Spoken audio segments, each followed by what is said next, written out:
Hey, what's going on, guys? My name's John Erickson, living and working out of Los Angeles, but able to work locally in Arizona. I'm 6 feet tall, fully vaccinated, and currently available for the shoot dates. Thanks so much.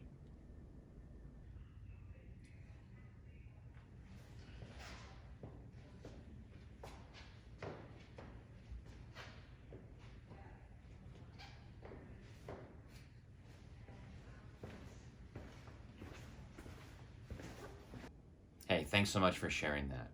So it sounds like you're earning more income with your comics than with your primary job. And I'm hearing that you'd like to continue growing that income. I would love to make sure we provide resources for your business every step of the way. Oh, I guess I wasn't sure if it was a big enough deal to bring it up with you guys. Mr. Betty, given everything you told me about your business, I think you would benefit from speaking with one of our small business experts. Would you like me to set that up for you today? Thanks, but no thanks. I'd better get going here soon. You know, one thing I love about my job is helping clients with the things they really care about. So, can we talk some more about your business goals? Bank of America has a lot to offer when it comes to planning for your business's financial success. I mean, I guess. But do you normally help people like me? It sort of started as a hobby, and I'm just happy to be making some money from it now.